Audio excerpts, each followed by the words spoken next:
كبران تملتنا زي كاب إثيوبيا أرثوذكس هاربيسيا مرة خبا حفاش مرة قام قات كرينيا زم حلالف ساموناوي مرة جبريو سازيل مع زحنا يوم مرة خعاب سرعة بيسكسا بزمن السماء تنتهي يمثل زبل زعباء العنا من سابونا أبا جبريو كنما يتنامو اسكي مسانا كتصنعه بخبرنا عدمنا ناب حطو تاسنا كنخدمو كم جمرة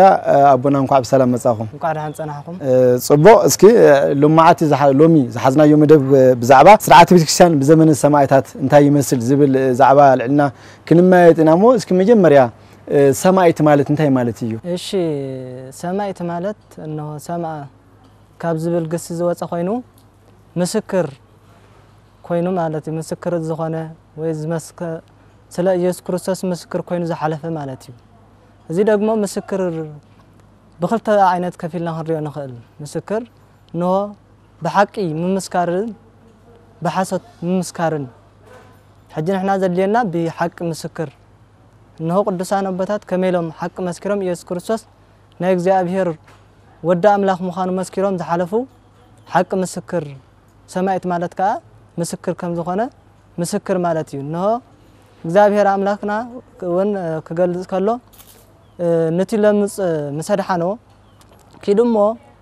وأب ما بأك كما يكون سمعة لا إليهم إنه أبلغ اليوم مافتي مسيه كابلمت مسحاوي نعاكم كزوم كله إنه كابو مبا خقربو يحطوهم سلازي نبر خيدمو مسحاوي انتي زحا فواسه مالتي كيدمو نوعو مسكر كخون مبا خقرب يلوا مالتي إنه سمعت مالت مسكر مالتي ذابهر عبراء يوحنس والمعرف إسرا ترينايو ازيوم يبلنا بدحر زي زفانات رأخو نوتم أب زفانات استقمتو خاء كفردو سلطان توهابهم سلطان توهابهم ازياتهم اتهم يسوع كريستوس بممسكارهم نقال املاخ مسكيروم زتسيو فيهم يبلنا معناتي نو يسوع كريستوس سمايتات يلو زغلصم زيهم حق بحق مسكيروم زحالف سمايتات كنبل كلنا حجي اكلتينا نخفلهم سمايتات مسكر انتيلنا زم مسكر زيهم كا اكلتيهم انه دم بمفساس زغبر مسكرنا مسكرن زين بلا دم دغمو مسكر الله نو بدم مفساس زمسكرو بعل قدوس جيورغيس بعل قدوس استيفانوس بعل قدوس بزحت قدوسان الله بدم معناتيو بزي دم كا مسكر زخونه بوتات الله كابوم حدا كابوبتان قدوس غورغوريوس نباب يملكوت معناتيو نا مسكر معنات سم مسكر معناتيو سمايت معنات مسكر كبزح خلا سمايتاتيلنا انه زمسكرو نغزابير املاح ودا املاح مخانو زمسكرو معناتيو هو افتي كنري كلناسكي خمزولخمو ممسكار هاي بخلته غص خمزولو ناي حاسوت مسكرنتن ناي حقنينت مسكرنتن خمزولو تردينا لنامو اسكي بيت كريستيانين نغساتا حزابن انت يمسل نيرو بزمن السماعيتات صبو قدمي بيت كريستيانين نغستا حزابن كنرئ خلنا بيت كريستيان زبل قدمنا فري يبلنا هرينا مغنياتو بيت كريستيان مالت تاي مالتيو بيت كريستيان مالت اقلاسيا كاب زبل زواص خوينو غوبائ حدنت حبرت مالتيو كمو خم كالاي كريو خلنا خا كبل كلنا كاب لاتين زواص خوينو كرياكون يبل مالتيو كرياكون مالت ناي جيتا ناي يسوع كريستوس محدري ወይ ካና ኢየሱስ ክርስቶስ ስጋ እንደምን ዝፍተተላ ምእመናን ዝእከቡላ ማለት ቤተክርስቲያን በሰዋሰው አፈታታህ ቤተክርስቲያን ክንብል ከለና በሰለስተ ፈታታህ ክንፈትሖና ኸሊና መጀመሪያ ቤተክርስቲያን ማለት ህንጻ ቤተክርስቲያን ካላይካ በክርስቶስ ዘአምኑ ክርስቲያን ካ ቤተክርስቲያን ኢላ ክንጽውዕም ነኸሊና እዚውን አግብር ሐዋርያት ምዕራፍ 5 ቁጥር 11 አመላ እታ ቤተ ክርስቲያን እቶም ንዑ ነገር ዝሰምዑን ዘበሉ ኩሎም ከዓ ዓቢ ፍርሕ ኾነ ይብል እዚ እንታይ እዩ ሃናናን ሰጲራን ታሪኽ ኢና ነምጽ ናይ ሃናናን ሰጲራን ነው አቅዱስ ጴጥሮስ ፊት ምስቀረቡ እዚ ዝገበርኩሞሲ ንሰብ አይኮንኩም ንሓሲኹም ንመንፈስ ቅዱስ ይኹም ዝሓሰኹም ምስ በሎ ነው ሰጲራ ሞተት ሃናንያ ሞተ ይብልና አፍቲ ኩሎም ህዝብ ከዓ ቤተክርስቲያን ፍርሕ ኾነ ይብል እዚ እንታይና ናይ በእግዚአብሔር ዘአመኑን ቤተክርስቲያን ከም ዝባሃሉ ማለት እዩ ካላይውን ከም ሳልሳይን ሪኦ ከዓ ማሕበር ናይ ኢየሱስ ክርስቶስ ማሕበር ከዓ ቤተክርስቲያን ኢልና ንጽውዖ ሚና ማለት እዩ እዚውን አግብር ሐዋርያት ምዕራፍ 12 ቁጥር 1 በተእዋኑቲ ንጉስ ሄሮድስ ንገሊኦም ናይ ቤተክርስቲያን ሰባት ከሳድዶም ጀመረ ይብልና ናይ ቤተክርስቲያን ሰባት ክንብል ከለና ማሕበር እዚውን ቤተክርስቲያን ሕጂ ቤተክርስቲያን ህንጻ ቤተክርስቲያን እንተ ኮይና ቤተክርስቲያን በክርስቶስ ዘአመኑ ክርስቲያኑን ቤተክርስቲያን ዝባሃሉ ተኮይኖም ናይ ክርስቶስ ማሕበሩን ቤተክርስቲያን ኢልና ተጸውዕናዮም ኣብዚኦም ኣብ ህዝብን በሰለስተ ከፊልና ሪናዮም ኣብዞም ማሕበር እዚኦም ነገስታት ታይ ሳዕቤን ይምጹ ነሮም ኢልና ኢና ክንመጽእ ማለት እዩ ቤተክርስቲያንን ነገስታት አይዛብን ቤተክርስቲያን በሐዋርያት ጊዜ በአይሁድ ትፍተን ነራያ ግን ኣብ ሰማዕታትን አይዛብን ዝፍትንዋ ዝነበር ብዝተፈለየ ምክንያቱ አይሁድ ምስ ቤተክርስቲያን ክዋግኡ ከለው ወይ ምስ ሐዋርያት ክከራከሩ ከለው ኦሪት ያምኑ ስለዝነበሩ ክተቅስሎም ቀሊል አይነበረን ብጥቅስ ይረዱዎም ነሮም ወላ ይረዳዮም አይመለስም በር አይዛብ ግን ናይ ኢየሱስ ክርስቶስ ትምህርት አያምኑን እዮም በትሽዑ ጊዜ አይዛብ በተለይ ሮም ትገዘሉ ዘመን ስለዝነበረ ቤተክርስቲያን ተስተምሮ ሽዑ ጊዜ ሰማዕታት ዘስተምሮ ዝነበረ ወይ ቤተክርስቲያን ተስተምሮ ዝነበረት ብዛዕባ ባሮት ነጻ ኾነለዎም ዝብል ትምህርት ተስተምር ነራ እዚ ኻሮማውያን አይቅበልዎን እዮም ምክንያቱ እንሆ ነገስታት ሮም ጭቁኑ ስለዝነበሩ አይተቀበለን ካላይካ ሓደ ሃብታም ሰብ በሽዑ ጊዜ ባለጸጋ ዝነበረ ሃብታም ዝነበረ ሰብ ናብ ኢየሱስ ክርስቶስ እንተአሚኑ ነው ናይ ኢየሱስ ክርስቶስ ባሪያ እዩ ዝኸውን ኢላውን ቤተክርስቲያን ተስተምር ነራ ብዙሕ ትምህርቲ ኒ ነገስታት አሕዛብ ዘይግባእ ዘይቅበልዎ ቤተክርስቲያን ደግሞ ናጽነት ተስተምር ዝነበረ ነገስታት ኣብ ቤተክርስቲያን ብዙሕ ግፍዒ ፈጺሞምላ ማለት እዩ ካብኡ እንታይ እዩ ቤተክርስቲያን ስለምንታይም ከምዚ ኮይኖም እንተልና ክርስቲያን ሽዑ ጊዜ ኢየሱስ ክርስቶስ ብምምላኾም ጣዖት ገዲፎም ኢየሱስ ክርስቶስ ብምምላኾም ካሕርቲ ይባሃሉ ነሮም ካላይ ስጋወዶም ክቅበሉ ከለውን እንሆ ነቲ ሰባት ህፃናት ሓሪዶም ደሞም ይሰትዩ ስጋኦም ይበልዕዎም ኢሎምን ሮማውያን ይብልዎም ነሮም ማለት ሕጂ ምስ ሮማውያን አይሰማምዑ ነሮም ኣብቲ ጊዜ ምክንያቱ እቲ ዘያሰማምዑን ጉዳይ ከዓ ቤተክርስቲያን ናጽነት ያትሰብኽ እሶም ከዓ ግብር ገብሩ ንዓና ተገዝኡ ንዓና ስገዱ ይብሉ ስለዝነበሩ በዚ ክሰማምዑ ስለዘይካሉ ብዙሕ ግፍዒ ኣብ ቤተክርስቲያን ተፈጺሙ ቤተክርስቲያን ከም ዝኽንሪኦ ጸናሕና ቀድሚልና ኣብ ህዝብን ኣብታ ህንጻ ቤተክርስቲያን ኢና ንብል ዘለና ማለት እዩ ብዙሕ መከራ ይምጽሎም ነሮም ካብኡ ነገስታቱን ብዙሕ መከራ ከምጽ ከለው ክርስቲያን በዓቅሞም ይከራከሩዎም ነሮም ነገስታት ከዓ ብዙሕ ግፍዒ አይዛብ ኣብ ቤተክርስቲያንና ብዙሕ አውሪዶም እዮም ማለት እዩ እወ በተለይ በዘመነ ሰማዕታት ማለት ክሳብ ቆስጠንጢኖስ ክሳብ ዝነግስ ዝነበሩ ነገስታት አሕዛብ ጣዕሚ ከበድቲ ረዘንቲ ከም ዝገለጽኩሞ ማለት እቶም ነገስታት ናይ ባዕሎም መናወሩ ምንት ክነብሩ ምንት ባዕሎም ዓርሶምውን ከም ጣዖት ገይሮም ስገዱለይ አና አምላኽኩም እየገለ ኢሎም ከምውን እቶም ሰማዕታት ዝነበሩ ክምስክሩ ከለው በቃ ንሕና ናይ ጎይታ ባሮት ኢና እምበር ናይ ነገስታት ናይ ገለ ባሮት አይኾናን እና ናይ ወዲሰብ እውን ናይ ጓል አንስትዮን ደቀ ተባዕትዮን ኩልና ናይ ክርስቶስ ባሮት ኢና ስለዝብሉ እዚ ሁሉ ነገር ስለዘይ ተቀበሉ ከብድን ብጣዕሚ ከብድ ነይሩ ምናት ከም ዝገለጽኩምዎ ቲ በዘመነ ሐዋርያት ዝነበረ አይሁድዮም ዝፍትንዎም ዝነበሩ ንቶም ሐዋርያቶም አይሁድ ከዓ ብብሉይ ኪዳን ዝኣምኑ እግዚአብሔር አለ ኢሎም ዝኣምኑ ይምበር ጣዖት አምልኽታ ይነበሩን እዞም ነገስታት አሕዛብ ግን ጣዖት ዘምልኹ ከብድ ክትስማማዕ ዘይትኽእል ከተምሮም ዘይትኽእል ክቀየሩ ዘይኽእሉ ካውኻ ጨካናት خبرت يوم نيرومو بتعمي أتقامي نيرو اسكي عندهم كنري كلنا بيت كريستيان بنيرون كيسار زمن منجس انت أتمسن نيرا شعو صبغ أشي أبو نشتي ملس قبلك عند حريت زمن سمعتها نوح زبالة زمنات ينيرو كابي نابي انتيلنا من البات متعذبتنا ون كم مفلت زخنهم كاب سوسان 4 عامة مهرت كسع 313 عامة مهرت زنبرة كسع زمن قسطنطينوس مالتي زمن سمايتاتيو زمن سمايتات حجزي عامتات زي اكل تخفيلنا انا نريو مجمريا خاب سوسان 4 كسع 250 زنبرة زمن زمنات عامتات كريستيان زخون بطقالاي كطفو زب زي تعوجه اب حدا كطفو اي تعوجه نابت غزيسي اب حدا غزي اب حدا بوتاتات كن غفعي فصم نيري مهناتو بحدا بوتا غفعي فصم كله بت حدا بوتا عرفت سلازنبره بزح انتراي نبرن مالتيو زጨنق غزي وكان تنبره بزبلص خاب 250 كسع 313 عامت مرت زنبره كن انه اب حدا بوتا يقارص نيرو كن تقليلهم كريستيان كطفو ابتا اززلو زمن سلازنبره كابزم احزاب نغسታት زبلنايم حدا بفلاي كا نبته كريستياننا نبته كريستياننا عينت نبلهم قدسان زطفه كم زخت بلو وصناو نيرون قيصار مالتي زي نيرون قيصار بفلاي ابته كريستيان زحدرو صنت كافكالي زي سيز جماري كاب نغسታት سيز جمر نيرون قيصار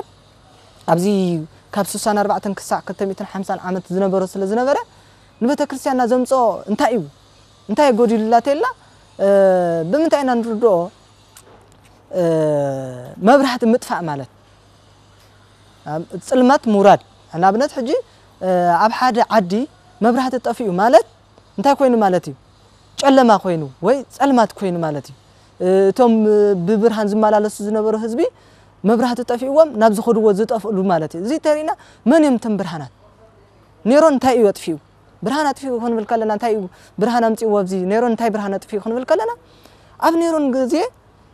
ناي بيت كريستيان برهان نبلو قدس بطرس ناي بيت كريستيان برهان نبلو قدس باولوس زطفلو زمني نبيت كريستيان خافتان زنبره منالبات حدا بزح سقايات بزح طفلو كان تنبره ازيوم غن ناي بيت كريستيان مسرت قدس باولوس قدس بطرس انه بيت كريستيان اباخاي مسرت አለሁ وانا مسرت مني قدس بطرس يحكى مسرت كا تعانيو بيت قوم سلازيكل اب زمن نيرون كا نبيت كريستياننا قدس بطرس قدس باولوس زطفلو زمني زي بفلاي ببيت كريستياننا نيرون قيصار كنبل كلنا بفلاي تذكرو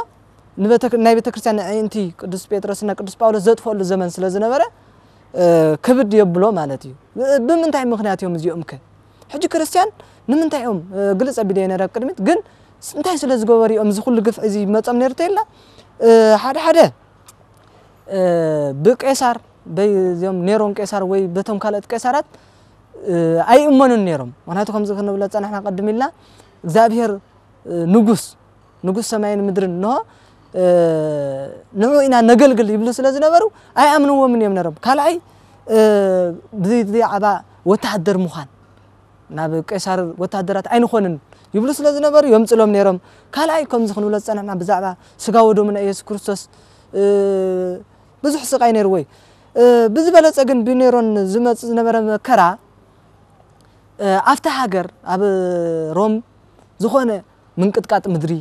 وي حمام چنفر انت تلاعلو كريستيان انه طاوس سلاز يملخو زنبرو كريستيان امالختنا بخريستيان سلاز تقطعيهم زخل مكرا زمصنا زنبره بخريستيان يتباهلو يوتي وانا نيرون قيصر ابزي نخريستيان كساقيلو زغبه كلاي نطاوتاين سجدن وني بلو نيرم نطاوتاين سجدن طاوتات كاسريحم شطوم سلازنبرو زغزوم يلن نطاوت تزي سجدم زغزوم سلازي نبره كلاي بزحت كاب احزاب ناب امنت كريستنا يملسو سلازنبرو نيرون قيصر بزي تقطعو بزح مكرا يمتيو كابت حدا نيرون قيصر غبر مكرا حدا بيتكريستيان روم بعلو አቃጺሉ ማለትዩ ታሮም ከተማ بعلو አቃጺሉ ነው ክርስቲያን የማቃጺሎም ክርስቲያን ስለዘቃጽለው አንተ ሀገር ይለም በተም ረማውያን ከም ዝጽልኡ ገሩ ክርስቲያን ከጣፉ ዛወጀ ንጉስ እዩ ማለት እዩ ፊሊፕ ዝበለኻ ከም ዝኽንብለ ጸንሕና ቅዱስ ጴጥሮስን ቅዱስ ጳውሎስን ዘጥፈሉ ዘመን ስለዝነበረ ኣብ ቤተ ክርስቲያንና ኔሮን ቄሳር ዘጾ እንትን ብዙሕ እዩ ማለት እዩ ኣብ ግን በሓጺሩ መብራህት ምጥፋእ ከም ዝበልና ይሕጽርና ቅዱሳን ዘጥፈሉ ዘመን ዝነበረ ንቤተ ክርስቲያንና ከም ተንቆልቆል ገይርዋ ማለት እዩ ክቡራትን ኹራን ተኸታተልትና እዚ መደብ ካብ ኢትዮጵያ ኦርቶዶክስ ተዋህዶ ቤተክርስቲያን መራኸቢ ሓፋሽ መደብ ቋንቋ ትግርኛ ዘመሓላለፍ ሰሙናዊ መርሃ ግብሪ እዩ ስለዚ ሓቢርኩም ሕዝቡን ምሳና ክትጸንሑ በኽሩና ዓደምና ጽቡቕ እስኪ ናብ ሕቶታትና ክንምለስ እሞ ቤተክርስቲያን ብዘመን ሰማዕታት እንታይ ትመስል ነይራ ጽቡቕ ቤተክርስቲያን ብዘመን ሰማዕታት እንታይ ትመስል እናንተ ነርና ከመይ ቤተክርስቲያን ዘመን ሰማዕታት ማለት ሰማዕታት ከሎ ቤተክርስቲያን እንታይ ትመስል ነይራ ኢልና ክነብራህር ማለት እዩ ትኽክል ዘመነ ሰማዕታት ንቤተክርስቲያንና ሰማዕታት አንድ ምዃኖም ፍሉጥ እዩ ምክንያቱ ሓደ ሰብ አቡኡ ከሎና አቡኡ ምስ ሞተ ዝነብር ቆልዓ ይርደና እዩ ምክንያቱ አቡኡ ከሎ ብዙሕ እቲ ንዕኡ ንወዱ አቡኡ ስለ ዝገብረሉ ብዙሕ ዘይክጭነቕ ይኽእል እዩ ምክንያቱ እሱ ዘድልዮ ይገብረሉ ነይሩ ማለት እዩ ሰማዕታት ካን ቤተክርስቲያንና ብዙሕ እዮም ገሮምላ ምክንያቱ ትምህርቲ ዘይፈልጡ ዝነበሩ ንኢየሱስ ክርስቶስ ፍለጡ እንዳበሉ ምስክር ኮይኖም እዮም ምክንያቱ ኢየሱስ ክርስቶስ ወደ አምላኽ ምዃኑ ኦርቶዶክስ ሃይማኖት ሓቀኛ እምነት ምዃና ኢየሱስ ክርስቶስ ከዓ እንሆ ካብ ሞታን ከም ተንሥአ ከም ዝዓረገ መስኪሮም ንቤተክርስቲያን አንድ ኮይኖም ዝሓለፉ ሰማዕታት እዮም እዚኦም ከለዉ ከዓ ብጣዕሚ ቤተክርስቲያን ጽቡቕ ነይራ ጽቡቕ ነይራ ክንብል ከለና ብዙሕ ፈተናታት ነይሮም እዮም ግን እሶም ይጣበቁላ ስለ ዝነበሩ እቶም ሰማዕታት ኣብ ክንዲ ቤተክርስቲያን ቆይሞም ይምስክሩላ ስለ ዝነበሩ ቤተክርስቲያን ተስፋሕፋሕ ነይራ ህንመጾይና ቅድሚ ድሕሪልና ግን ቤተክርስቲያን ኣብዚ ግዜ ሰማዕታት ብጣዕሚ መራሕቲ ስለ ዝነበርዋ ከፍ ክትብልን እንሆ ክስ ካብ እንታይ ናብ ሰማዕታት መጀመርያ ክንመለስ ከለና ካብ ሰማዕታት ሓደ ቅዱስ እስጢፋኖስ ቀዳማይ ሰማዕት ኢልና ንጽውዖ እዩ እንሆ ከመይ ነይራ እንተኢልና ተስፋሕፊሓ እያ እንሆ አይሁድ ንዚ ምስ አሕዛብ ንቅዱስ እስጢፋኖስ ክቆትልዎ ከለዉ 8000 ምእመናን ምስ ቅዱስ እስጢፋኖስ ከም ዝነበሩ ቤተክርስቲያንና ተስተምህር ካብዚ ሓሊፋ ግን ቤተክርስቲያን በዞም አሕዛብ ምስተፋናቀለት እስጢፋኖስ ምስተቀተለ ኣብ ኩሉ ምድሪ አሕዛብ ተስፋሕፊሖም ማለት እዩ ነው እሶም ምስተስፋሕፊሖ ቤተክርስቲያንና እንታይ ኮይና እንዳዕበየት ከፍ እንዳበለት ከይዳ በዘመነ ሰማዕታት ግን ቤተክርስቲያንና ብዙሕ ጽቡቕ ነገር ከም ዝነበረት እዩ ቤተክርስቲያንና እውን ተስተምህረና ቅዱሳን እውን ንዓና ዝገደፉልና ታሪኮም እውን ዝነግረና ማለት እዩ ከምቲ ዝነገርኩምና በተለይ ቀዳሚ ሰማዕት ተባሂሉ ይጽዋዕ ናይ መጀመርያ ሰማዕት ተባሂሉ ይጽዋዕ ቅዱስ እስጢፋኖስ እዩ ሊቀ ዲያቆናት ማለት እዩ እሱ እውን ከምሮም ከሎ እዚ ኩሉ ነገር ኢየሱስ ክርስቶስ ኣብ ዝመጽኡ ቀትልኹምዎ ቀቢርኹምዎ ብዙሕ ነገር ንቶም አይሁዳውያን بتعمل هاي اسمه لهم يوقسهم نيرو شعوخ هاي بتلي بأيهود زمن تي عبية ممر زبال جماليال زبال ممر نيرو سخات هاي يقول نيرو تي ناي مات بتلي أبزي كنور زلنا مالت ناي زتمهارس أتحسب فلي خمس ولا انت هاي يقول نيرو ناي ما ناي بحكي كاف كرسوس ند حدا خوينو نحنا كنعقدهم نحنا كنعقدهم أين خيلين كسوف يوم جين انت حيدا ناي بحكي كاو جزائر نحن يكونوا خا بقى كطفوا يوم تزلوا نجار تزلوا رككبون كطفوا يلو يو تايس مزيون نيروما اسكي مزيز صراحة هذا سماعتات كأودمو بأنتي أهو زبل ناي بيتكشانا قالوا كون عمل منن سماعت عمل هذا عالم بكأودمو زبل على مسكي مزيز حاور مسكي أبرار لنا صبوا هو عمل منن سماعت عمل هذا عالم وكأودمو بأنت جزائر بتعجز متمريرة ومتمريرة واو قدس إفريم يو هذا الرزق له تخكليو إنه سماعتات نابوينا بنبت كريستيان زجبروا لا إلا خنمتو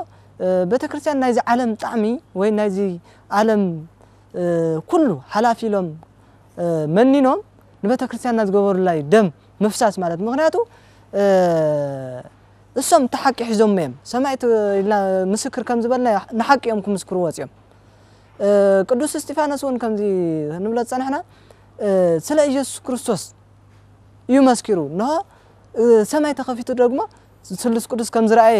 بتكريستيان تستمرنا حجزي حقنيا تاتيبلاني سمايتاتون نقبله سلا بتكريستيان يلوم زحلفوه زي كم زخت وصناهم قدم لكم تم محبر سمايتات نا اغزابير محبري نا اغزابير محبر سلا زخنا خا سلا بتكريستيان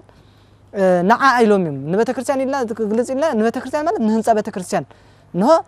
يسوع كريستوس زمسرتا سلا زخونات نعا ايلوميم دم مفسيسم مالتي كافتي دمم زفسسلو ጉዳይ በተክርስቲያን ሐቀኛ እምነት ወይ ካይ ኢየሱስ ክርስቶስ ናይ እግዚአብሔር ወዲው ኢሎም አሚኖም ክሳዕ ናይ ነገስታት ስሕለት ናይ ነገስታት ምፍራህ ሕጂ ኣብቲ ግዜሱ ብዙሕ ይፈራርሕዎም ነይሮም ከምዚ ክንገብረኩም ኢና ከም ማሕበርና ክንፈልየኩም ኢና ክንቀትለኩም ኢና ብዙሕ ይፈራርሕዎም ስለዝነበሩ እዚ ግን ንሰማዕታት ወልሓደ ይነበረን ምክንያቱ እሶም ዝኣምንዎ ኢየሱስ ክርስቶስ እንተ ካብ ስሕለት ሰይፍ ከም ዘትርፎም ካብ ሞት ከም ዘተስኦም ይፈልጥዮም እንተ ዘይተንሰአና እንታይ የለም እንተ ዘይተሰአናውን ስለ ኢየሱስ ክርስቶስ መስክርና ክንሓልፍ ኢና ኢሎም ዘበልዮም ማለት እዩ እና ንቤተ ክርስቲያን ዘለዎም ሰማዕታት ፍልይ ብዝበለ ብዙሕ እዩ ግን እቲ እምነት ሐቀኛ እምነት ኢሎም ሓሊፎም ንቤተ ክርስቲያንናውን ንኽትቅፅል ዝገበርዋ እሶም እዮም ማለት እዩ ሰማዕታት ንቤተ ክርስቲያን ክትቅፅል ምክንያቱ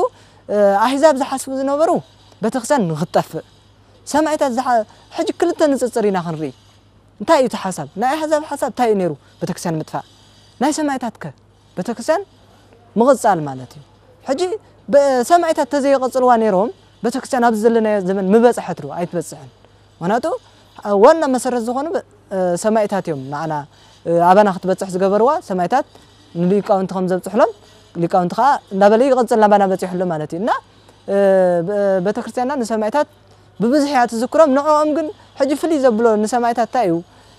ኣቅድመኻ ሕጂ ስሕለት ኣሎ ሓዊ ይቃፀል ኣሎ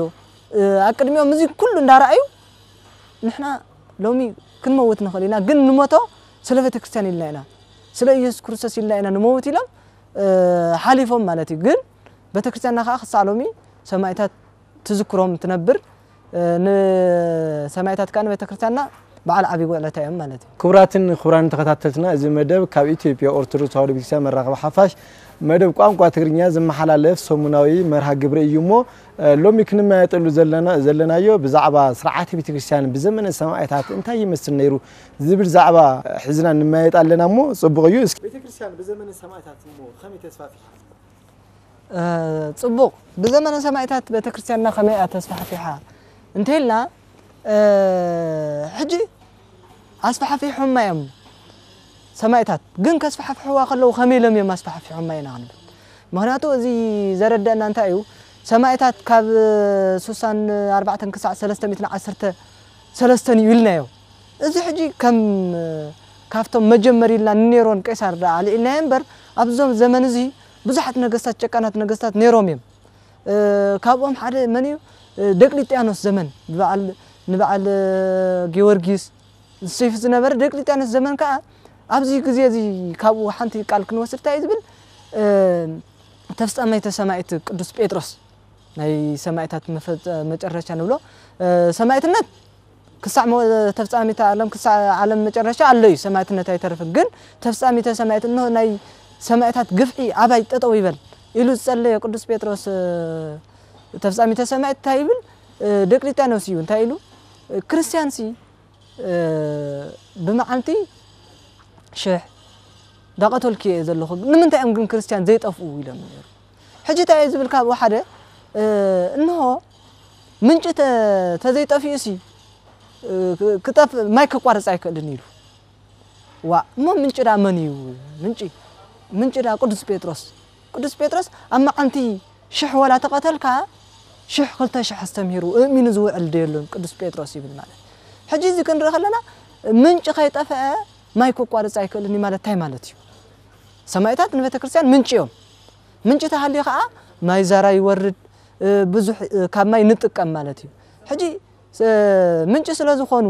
ዚም ሰማዕታት ንቤተ ክርስቲያን ክትስፋፋ ብዙሕ ገረማዮም ብንታይና ንርዳዕ ምክንያቱ ሰማዕታት ከስተምሩ ከለው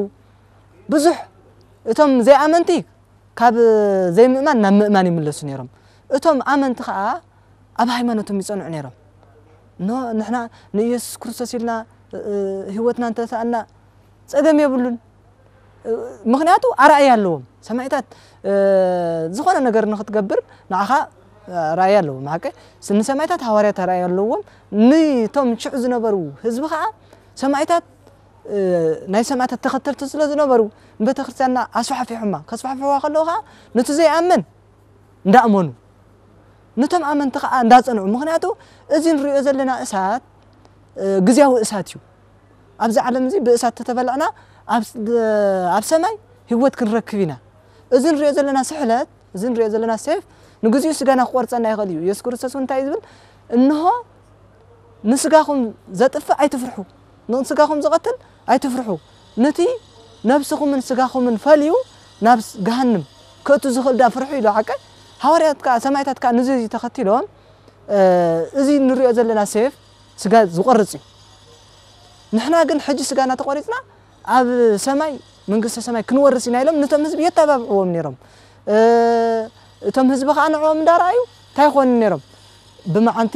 1000 200 300 እንዳበሉ ንቤተ ክርስቲያንና የስፋሕፍሕዋ ነይሮም ካልኣይ ናብ ካሊእ ሃገራት ንኽኸይድ ምክንያቱ ኣብ ሓደ ኮይኖም ኣይኮኑን ሰማዕታት ዘብሉ ምክንያቱ ኣብ ሮም ኣብ ሓደ ሃገር ሕጂ ሰማዕታት እንተቢሎም ተነገስታት እዮም ዝገብርዎም ናብ ካሊእ ነገስታት እዮም ዝሰድዎም ናብ ካሊእ ሃገር ሕጂ ኣብቲ ሓደ ሃገር ክስፋሕፋሕ ከሎ ኣብ ሮም ንኣብነት ክርስትና ተስፋሕፊሑ እኳ እንተኾነ ናብ ካሊእ ሃገር ከዓ ክስደዱ ከለዉ እንታይ ይኾኑ ከይዶም ኣብኡ የስተምህሩ ነቶም ዘስተምህርዎም እንታይ ይገብሩ እቶም ዘስተምህርዎም ከዓ ባዕሎም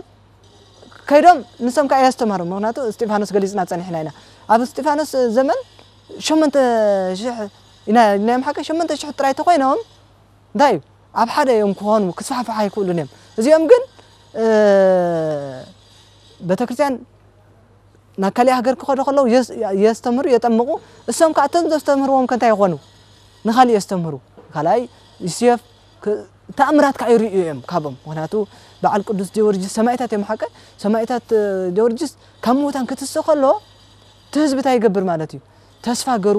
ለካ ንሕና ተስፋና ኣብ ሰማያት ኢሉ ንኸስተምህር ተስፋ ይገብር እቲ ህዝቢ ከዓ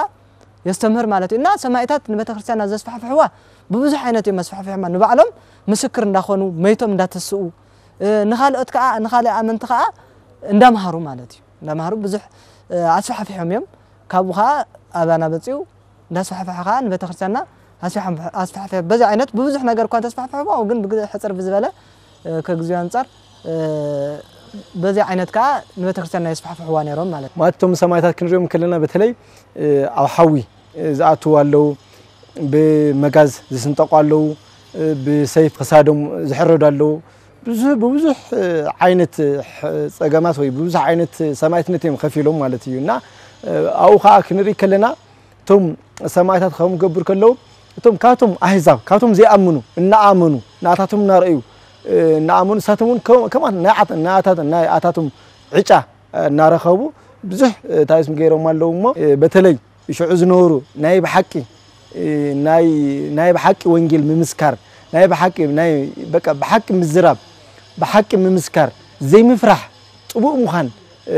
አሎ ናይ ሰማዕታት ናይ ባዕሎም ዘለዎም ማለት ዘምሁሩ ናይ ባዕሉ ጸጋለዎም ሞ እስኪ ምስ ዘለናዮ ኩነታት ወይ ደሞ ምስ ዘለናዮ ማለት በተለይ ሽዑ እንግዲህ እቲ ክርስትና ብሔራዊ ሃይማኖት አይኮነን በመንግስት ተቀባልነት የውልን ነገስታት አህዛብ ነጽጎም አለው አይተቀበሉውን ስለዚህ ነቶም አህዛብ ንምእማን ነቶም ህዝብ ንምእማን تعبي ጸገም تعبي يخبن ነገር ነይሩ ማለት እዩ እና ማለት ክርስቲያን እየ ኢልኸውን አው ኢልኻ ደፍርኻ ክትብል ከለኻ በዓል ንበዓልኻ ዓብይ ፈተና ዓብይ ጸገም ሙዳቅ ከም ዝኾነ ፍሉጥ እዩ ግን እዚ ሳቶም ግን እዚ ሁሉ ነገር ታአጊሶም እዚ ሁሉ ነገር ገዲፎም አማን መንኑ ሰማዕታት ጣዕማ ለዘዓለም ወካው ደሞ በእንተ እግዚአብሔር ማለት ስለ እግዚአብሔር ኢሎም ደሞም ዮም አፍሲሶምሞ እስኪ ብዛዕባ ዚስ እና ሕዘለናዩ ናይ ክርስትና ህይወት አዳሕስ ሙስ ዝኾነ ነገር ወልና ጽቡቕ ሕጅታይ አባ ናይ ሰማዕታት ጥባአት ወይ ከዓ ናይ ሰማዕታት ድፍረት ክንብል ከለና ተኸክል እዩ ሕጂ ንኽትመስክር እምነት አድላይ እምነት ጥራይ ከዓ እኹል ኣይኮነን ንኽትመስክር ትብዓት የድልየካ እዩ ምክንያቱ ንትዝረኣኻዮ ርግፀኛ ኮይንካ ንኽትመስክሮ ትብዓት የድልየካ እዩ ምክንያቱ ነዚ ኣርኣያ ዝኾነና መን እዩ ቅዱስ ጊዮርጊስ ሰማዕት ቅዱስ ጊዮርጊስ በቲ ዘመን እሱ ዲዮቅልጥያኖስ እንሆ ኣብያተ ክርስቲያናት ይተዓጽዋ ኣብያተ ጣዖታት ይትረሃዋ እንሆ ናይ ጣዖታት ይከፈቱ ናይ ጣዖት ቤት ይከፈት ቤተ ክርስቲያን ይተዓጾ ኢሉ ይኣውጅ ነይሩ ብሽዑ ግዜ ምሁራት ኣይነበሩ እንዶ ኢልና ንሓስብ ንኸውን ወይ ዓበይቲ ኣይነበሩ እንዶ ኢልና ክንሓስብ ንኽእል ኢና ግን ነይሮም እዮም ካብዚኦም ግን 3 ዓመት ዝኣክል እዩ ቤተ ክርስቲያን ተዓጽያ ስቕ ኢላ ነይራ እንታይ እዚ ድፍረት ኣይነበረን ምክንያቱ ትብዓት ቅዱስ ጊዮርጊስ ግን ኣነ ሰማዕቱ ለኢየሱስ ኣነ ናይ ኢየሱስ ክርስቶስ ምስክር እየ ኢሉ እንሆ ኣብ ቅድሚ ዲዮቅልጥያኖስ ቆይሙ ማለት እዩ ሕጂ ትብዓት ኣሎ ኣብ ሰማዕታት ፍልይ ብዝበለ ትብዓት እግዚአብሔር ኣምላኽ የጽንዓካ እዩ ትኽክል እዩ ግን ንኽትጸንዕ ግን እግዚአብሔር ኣምላኽ ንኽጽንዓካ እስኻ ከዓ እንታይ ክትኮን ኣለካ ክትተብዕ ኣለካ ፍልይ ብዝበለ ቅዱስ ጊዮርጊስ ኣብዚ ያልዕልና እምበር ብዙሓት ቅዱሳን ነቲ ዝነበሮም ምስክርነት መስኪሮም ሓሊፎም እዮም ሕጂ ከምቲ ክንብሎ ጸንሕና ኣብቲ ሽዑ ግዜ ብዙሕ ተቐባልነት ኣይነበሮን እቲ ቤተ ክርስቲያን ብዙሕ ተቐባልነት ኣይነበራን ኣሕዛብ ህዝብ እንዳበለ ፍልል ነይሩ እዩ በዚ ከዓ ብዙሕ መሰናኽለታት ነይሩ እዩ ናብዚ ናባና ዘበን ተምፂናዮ ከለኣ ከመይ እዩ ኢልና ሕጂ ናባና ኢና ክነምፅኦ ምስክር ክንብል ተኾይና ትኽክል እግዚአብሔር ኣምላኽ ንኽንምስክር ኩላህና ኣብ ሃይማኖት ዘለና ንኽንምስክር ተፀዊዕና ኢና ግን ንምስክሮ ኣየናይ ሓቂ እዩ ሕጂ ኢየሱስ ክርስቶስ ወዲ እግዚአብሔር ምዃኑ ቤተ ክርስቲያን ቅንዕቲ ሃይማኖት ኦርቶዶክስ ምዃና ቤተ ክርስቲያን እግዚአብሔር ኣብ ሃዋርያት ከም ዝመስረታ ክንምስክር ከለና እንታይ እዩ ዘድልየና ሰማዕታት እንታይ ኣብ ቅድሚኦም እኮ ስሕለት እሳት ይርኡ ነይሮም እዮም እኮ ዘለይ ንሓደ ነገር ክትምስክር ከለኻ ሓቂ ክትምስክር ከለኻ ብኣንጻር ተቃዋሚ ከም ዘለካ ፍሉጥ እዩ ምክንያቱ ቅዱስ ጊዮርጊስ ክምስክር ከሎ ነገስታት 7 ነገስታት ንዑ ንኸጥፉ ተስዮም እዮም ሕጂ ንሕና ክንምስክር ከለና ቅድሚ ናብ ምምስካር ምትሳና እንታይ እዩ እቲ ዝምስክሮ ዘለኹ ብዛዕባ እንታይ ክንብል ኣለና ንሆ ሰማዕታት ዝመስከሩ ብዛዕባ ቤተክርስቲያን መን እያ ኢሎም ሓሲቦም እዮም ቤተክርስቲያን ኢየሱስ ክርስቶስ ኣብ ሃዋርያት ከም ዝመስረታ ቤተክርስቲያን ንሆ ካልኦት ከፍርስዋ ዘይክእሉ ጽንዕቲ ሃይማኖት ምዃና ኣሚኖም መስኪሮም ሕጂ ንሕና ቅድሚ ምምስካርና ሓደ ሰብ በቃ ኣነ ምስክር ክኸውን እየ ክብል ከሎ ቅድሚ ምስክር ምዃኑ ጽኑዕ መርገጽ ክህልዎ ኣለዎ ጽኑዕ መርገጽ ማለት እቲ ዝምስክሮ ምስክር እንታይ እዩ ብዛዕባ ምንታይ እዩ ዝምስክር ዘለኹ ክምስክር ከለኹ እንታይ ሽግር ክገጥመኒ ይኽእል ምክንያቱ ሓደ ሰብ ክምስክር ከሎ በቃ ናጻ እዩ ጸገም የብሉ ወላ ሓደ ጸገም ኣይረኽበን ክብል ኣይክእልን እዩ ምክንያቱ ሰማዕታት ክንብሎም ጸንሕና ኣብ ቅድሚኦም ክምስክሩ ከለዉ እንታይ የጋጢሞም እሳት ሰይፍ መከራ ግድን ይኸጋጥሞም ግን ስለምንታይ ከም ዝመስከሩ ግን ይፈልጡ እዮም ማለት እዩ ሕጂ ናብዚ ዘመንና ክነምፅኦ ከለና ከዓ ንምስክሮም ምስክር ብዛዕባ ምንታይ እዩ ብዛዕባ ሓደ ሃገር ድዩ ወይ ብዛዕባ ሓደ ቦታ ድዩ ወይ ብዛዕባ ክስቶ ከምዚ ኢልና ክንምስክር ከለና ርግፀኛታት ክንከውን ኣለና መጀመርያ ማለት እዩ መጀመርያ ርግፀኛታት ምስኮንና ከዓ ንምስክር ምስ መስከርና ከዓ እሳት ይኹን ሰይፍ ይኹን ክመፀና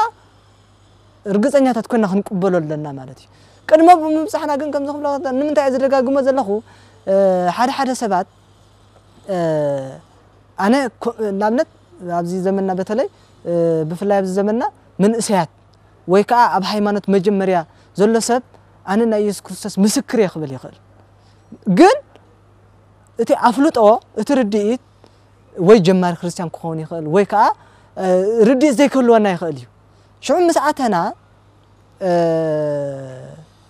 እቲ መከራ ምስ መፀ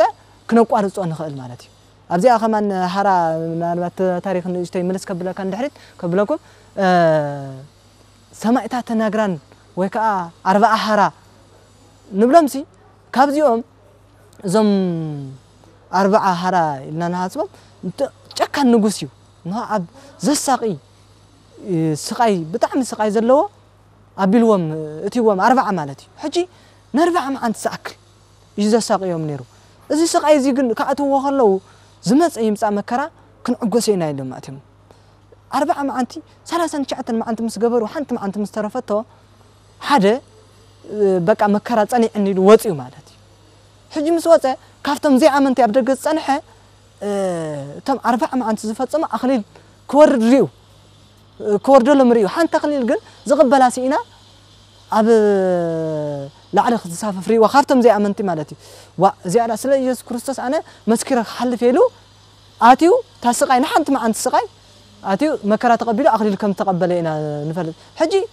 اتنعتوا مكرات مسكرون مسكر وين فصامنت كله والله نو سماعتات كصح حجي نذكرهم زلنا سلا زقرصوا يكونن ات مسكر مسكيروم حالفهم كصح سيف بصيحمون نبتكسان مسكرهم سلا زحالفوا نحنا خاب قدوسان سماعتات نمهارو فصمان مخان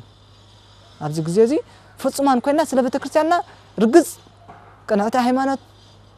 يزلنا ግን نحنا رغزኛታት ክንኮን አለና አብርስና መከራኽ መጻና ከሎ ክንቅበለ ከም ዝግበአና ዝኾነ ይኹን መጽ መከራ ክንቅበለ ኮይና ርግፀኛታት ናይ ሰማዕታት ካ ሰማዕታት ክምስክሩ ከሎ እንታይ ረኺብዎም ንዑ ከመይሎም ሓሊፎም ጥዑም ስለ ዝኾነ ይኮን ሓሊፎም ሰማዕትነት ጥዑም አይኮነን ወይ እሳት ምቅጣል ጥዑም አይኮነን ግን ነቲ ዝመጽ ጣዕሚ መንግስተ ሰማያት ሪኦም ዮም ሓሊፎምና ነና ነቲ ዝመጽ ዘለ መንግስተ ሰማያት ጣዕሚ ሪና ሰማዕትነት ክንምስክር حجي بزح سبتايو سمعتنت كتبلا خلخا بسيف مغراض طراي زمسلو ግን بسيف مغراض طراي يكون سمعتنت مالت ممسكار سلا ሃይማኖትካ حقኛ ሃይማኖት ዚያ ሃይማኖት ዚያ حقኛ ሃይማኖት ይልካ መምስካር ወን ሰማዕትነት እዩ ማለት እዩ እና ከምዚና ናይ ቅዱሳን አማላድነት ወይ ካ ናይ ቅዱሳን አቦታትና መገድ ሒዝና ካ ንዘሎ ዘመን ክንሓልፎ እግዚአብሔር አምላኽ كحجزنا نهات فقاد يخون مالت كوران تكتاتنا زي تكتات الوزن ورخم كاو إثيوبيا أرثوذكس بيتسمى مرخة حفاش من القوم قاتلينيا زم محلال في زنبرة سومناوي مرخة جبر يوم مالتيو سلزي أبزي زنبرة الناس أنا حابز زازيمنا لنا كاو قصالك سلام راخب سلام الراخبنا صبو سلام يخون لنا